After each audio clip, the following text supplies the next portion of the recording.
বোলপুর থানার অন্তর্গত যজ্ঞনগর গ্রামের বাসিন্দা কুতুবা খাতুনের বিয়ে হওয়ায় পাশের জেলা বর্ধমানের শেখ ইউনিসের সঙ্গে।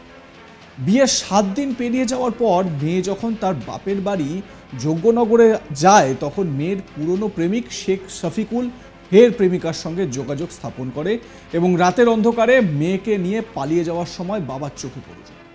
এরপরই ঘটে সেই মর্মান্তিক ঘটনা। তখনই মেয়ের বাবা শেখ কুদ্দুসকে গাড়ির তলায় চাপা দিয়ে খুন করার অভিযোগ ওঠে মেয়ের পুরনো প্রেমিক শেখ ইউনিসের বিরুদ্ধে।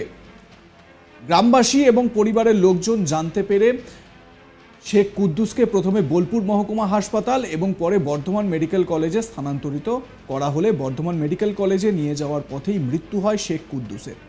পরিবারের অভিযোগ মেয়ের পুরনো প্রেমিক শেখ শফিকুল ও তার পরিবার এবং নববিবাহিত তাদের মেয়ে এই ঘটনার সঙ্গে অঙ্গাঙ্গিভাবে জড়িত রয়েছে এবং খুনের পিছনে হাত রয়েছে তারও।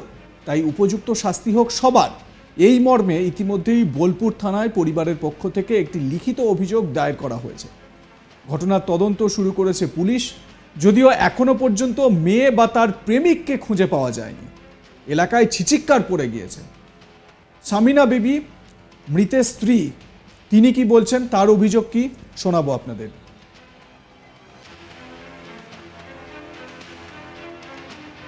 আমার মেয়েকে কিডন্যাপ করে নিয়ে পালাইছিল রাত্রেবেলায়।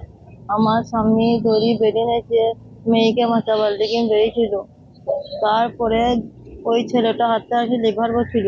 আমার স্বামীকে হুমকি দেখিন, ভয় দেখিন, বাঁ হাতে গাড়ি চালাইছে, ডান হাতে ধরিয়ে ছাঁচড়াইতে নিজে অনেক দূরে নিজে একবারে মার্ডার। ওটা হচ্ছে ছেলেটা, নামটা আমি কি শেখ শফিকুল। বাড়ি কি আপনাদের গ্রামে? হ্যাঁ, যজ্ঞনগরী। আমার মেয়ে বিবাহ হয়ে গেছে, জামাই আছে বাড়িতে। এই সাত আগেও মাঝে হয়েছিল, অনেক নিষেধ করেছে তাও শুনে নাই। বাপ মা গার্জেন সবাই ছিল, বড় ভাই বাপ আরো দুটো বন্ধু। জোর করে নিয়ে যাচ্ছিল? হ্যাঁ, আপনার মেয়েকে জোর করে নিয়ে যাচ্ছিল? হ্যাঁ হ্যাঁ, আর একবার নিয়ে গেছিল, আমি নিয়ে এসেছিলাম। নিয়ে আমি বিয়ে দিয়েছি, আজকে মেয়ের রেজাল্ট নিয়ে বা ঠিকঠাক করে অনুমতি নিয়ে বিয়ে দিয়েছি। বিয়ে দেওয়ার পর আজকে রাতে এই ঘটনা। আজকে রাতে ঘটনা? হ্যাঁ। আপনার স্বামী কোথায় মারা গেছে? আমার স্বামী আমাদের বাড়ি অনেকটা দূরে জি মারা গেছে। বর্ধমান হাসপাতালে? না, মারা গেছে বর্ধমান হাসপাতালে, কিন্তু ওইখান থেকে অনেক দূর গিয়ে পড়েছিল। নিয়ে আমার ছোট ছেলে ওর বাবার সঙ্গে ছুটতে ছুটতে চলে গেছিল। নিয়ে এই ছেলে আমার ধরে এসে বলছে, ওর বড় বাবাকে বলছে, বড় আব্বা আমার আব্বা ওইখানে পড়ে আছে, আমার আব্বা মরে গেছে। বিয়ের কতদিনের মধ্যে এই ঘটনা ঘটলো? আগামী রবিবার বিয়ে হয়েছে। গ্রামবাসীর সঙ্গে কথা বলে আমরা এটা জানতে পেরেছি, অভিযুক্ত ওই প্রেমিক সে বিয়ের পরপর তো এই চেষ্টা করেছে ঠিকই, কিন্তু বিয়ের আগে ভাগেও এই একই ধরনের চেষ্টা সে করেছিল। শান্ত মণ্ডল নামে এক গ্রামবাসী তো তেমনটাই বলছেন, শুনুন তার কথা। আগামীকাল 12:30 নাগাদ যে ভয়ঙ্কর ঘটনা ঘটেছে, খুব দুঃখজনক ঘটনা। এই ভদ্র মহিলার বিয়ে হয়েছিল 1 সপ্তাহ আগে। স্বামী স্ত্রী বেশ ছিল, সংসার হচ্ছিল। কালকের মধ্যে এই ওদের একটা মানে প্রেম ভালোবাসা যে ঘটনাটা ঘটে, সেটার পরিপ্রেক্ষিতে এই একটা দুর্ঘটনা ঘটনা। ওই মেয়েটা ওই ছেলেটার সঙ্গে মেয়েটাকে কিডন্যাপ করার করছিল। ওই ছেলেটার বাবা ছিল ছোট। হ্যাঁ, ছেলেটা মেয়েটাকে নিয়ে পালাচ্ছে কিডন্যাপ করে। যাওয়ার পর এবার বাবা মা যত আছে গার্জেন, তারা বাধা দিয়ে গেছে। মাকে একটু ভয় দেখিয়েছে, মা ভয় পালিয়ে চলে এসেছে।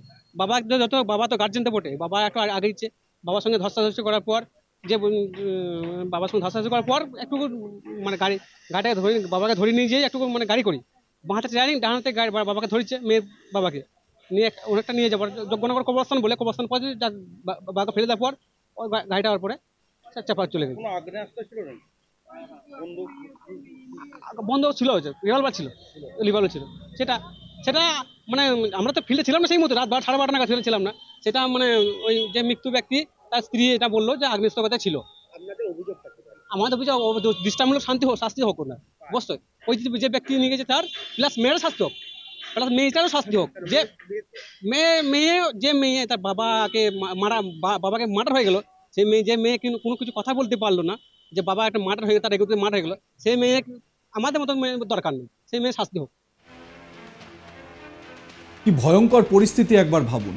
মানে এই পুরো ঘটনার সঙ্গে বাবার খুনের নেপথ্যে মেয়েও জড়িত রয়েছে। আমার কলিগ শান্তনু হাজরা বোলপুর থেকে এই পুরো বিষয়টি বিশ্লেষণ করেছেন, শুনবো তার ব্যাখ্যা। প্রেম না ধ্বংস না সৃষ্টি, এই প্রশ্ন উঠছে। কারণ 7 দিন আগে প্রেমিকার বিয়ে হয়ে গেছিল অন্যত্র। প্রেমিকা বাড়ি ফিরতেই প্রেমিক একেবারে ক্ষুব্ধ অবস্থায় প্রেমিকাকে বাড়ি থেকে পালিয়ে যাওয়ার চেষ্টা করে। আর এই পালানোর সময় প্রেমিকার পিতা বাধা দেয়। আর বাধা দেওয়ার ফলে প্রেমিক কী করে, প্রেমিক ক্ষুব্ধ অবস্থাতে এবং ক্রোধিত হয়ে একেবারে প্রেমিকার পিতাকে চাকায় পিষে মেরে ফেলে। এমনটাই অভিযোগ করছে শেখ কুদ্দুসের পরিবার। প্রেমিকার পিতার নাম হচ্ছে শেখ কুদ্দুস। শেখ কুদ্দুসের পরিবার কিন্তু এমনটাই অভিযোগ করছে। আর এই অভিযোগ ওঠার পর থেকে এলাকায় বেশ চাঞ্চল্য ছড়িয়েছে এবং উত্তেজনা তো রয়েছে। রীতিমতো বোলপুর থানায় শেখ কুদ্দুসের পরিবারের সদস্যরা একটি লিখিত অভিযোগও দায়ের করেছে এই প্রসঙ্গে। রীতিমতো যে প্রেমিক এখন পলাতক, পুলিশ প্রেমিকের সন্ধান চালাচ্ছে। রীতিমতো এই ঘটনা ঘিরে একেবারে নানুর এলাকায় বেশ চাঞ্চল্য এবং তীব্র উত্তেজনা ছড়িয়েছে। শোকে পড়ে রয়েছে লোকজন, যেহেতু মেয়েটি এই মুহূর্তে প্রেমিকাকে খুনি বলেই ভাবছে। রীতিমতো এই যে প্রেমের কারণে যে এরকম একটি পিতাকে হারাতে হবে, এটা তিনি ভাবতেও পারেনি পরিবারের সদস্যরা। রীতিমতো এই কাণ্ডকে দেখার পর মানুষ একেবারে প্রেমের প্রতি যে আস্থা ভরসা সে কিন্তু উঠেই যাচ্ছে। প্রেম মানে ধ্বংস না, সেটা কিন্তু প্রমাণই দেয়। বীরভূম থেকে শান্তনু হাজরা, আজ তাক বাংলা। প্রেম মানে কি ধ্বংস, এই প্রশ্নই তুললেন আমার কলিগ শান্তনু হাজরা। তার কারণ এই ক্ষেত্রে তো সেরকমই দেখা যাচ্ছে। প্রথম কথা হচ্ছে, সেই মেয়েটির যখন বিয়ে ঠিক হলো তখন সে কেন তার পরিবারের লোকের সঙ্গে এ বিষয়ে কথা বলল না? তার প্রেম ভালোবাসার সম্পর্ক থাকতেই পারে, সেটা তো অন্যায্য বা অস্বাভাবিক কিছু নয়। সে তার পরিবারকে এই বিষয়ে খুলে বলতে পারতো সব কিছু। যদি তার পরিবার এই প্রেম মেনে না নিত, যদি সত্যি সেরকম কোনো বিষয় থাকতো, তাহলে এই প্রেমিক শেখ শফিকুলের পরিবারের সঙ্গে তারা কথা বলতে পারত। কিন্তু যে প্রেমিক তার প্রেমিকার বাবাকে এরকমভাবে পিষে দিয়ে চলে যায়, সে প্রেমিক এই প্রেমিকাকে মানে এই মেয়েটিকে কতটা ভালো রাখবে বা কতটা সুখে রাখবে, সেইটা নিয়েও একটা প্রশ্ন উঠে যাচ্ছে।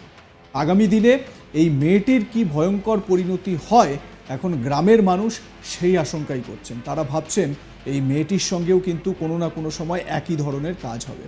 তবে একবার ভেবে দেখুন ওই ছেলেটির কথা, যার বিয়ে হয়েছে এবং তার স্ত্রী বাপের বাড়ি গিয়েছিল এবং সেখান থেকেই সে পালিয়ে যায়। এবারে এই ঘটনায় স্বাভাবিকভাবে চাঞ্চল্য ছড়িয়েছে ওই এলাকায়। তবে সার্বিক পরিস্থিতির দিকে নজর রেখেছে পুলিশ। আপনাদের মতামত, সুচিন্তিত মতামত জানাতে ভুলবেন না কমেন্ট সেকশনে। দেখতে থাকুন আজ তাক বাংলার ইউটিউব চ্যানেল, সাবস্ক্রাইব করে নিন চ্যানেলটি।